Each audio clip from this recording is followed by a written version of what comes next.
بہنوں کے لیے مشورہ۔ السلام علیکم۔ جب آپ بیوی بنیں تو ایک بار اپنے شوہر کے چہرے کو اس وقت دیکھیں جب وہ سو رہا ہو۔ یہ وہ شخص ہے جس کا اب سے خون کا کوئی رشتہ نہیں ہے، لیکن اب سے محبت کرنے کی کوشش کرتا رہتا ہے۔ ایک بار جب آپ کا شوہر کام سے اپنے کاروبار کی جگہ سے گھر آتا ہے تو اس کے چہرے کو دیکھیں، اس کا ہاتھ چومیں۔ یہی وہ ہاتھ ہے جو آپ کو اور آپ کے بچوں کے رزق کے لیے محنت کر رہا ہے۔ عقد نکاح سے پہلے اس پر آپ کا شکر ادا کرنے کا کوئی قرض نہیں تھا۔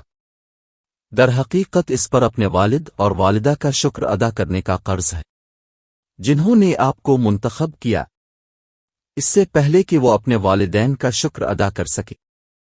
ایک بار جب آپ اس کے ساتھ اکیلے ہوں تو اپنے شوہر کو دیکھیں، اس کے چہرے کو پیار اور احترام سے دیکھیں۔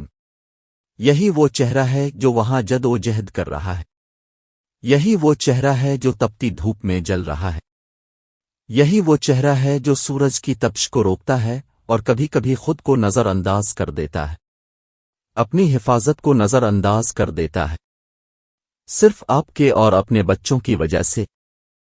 ان کی قربانی، ایک محنتی فرد کی قربانی بہت عظیم ہے۔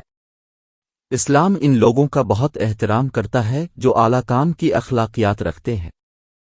کام کرنے والوں کو جہاد فی سبیل اللہ کہا جا سکتا ہے، جیسا کہ نبی کریم صلی اللہ علیہ وسلم نے فرمایا، جو اپنے گھر والوں کی روزی کمانے کے لیے محنت کرتا ہے وہ مجاہد فی سبیل اللہ ہے۔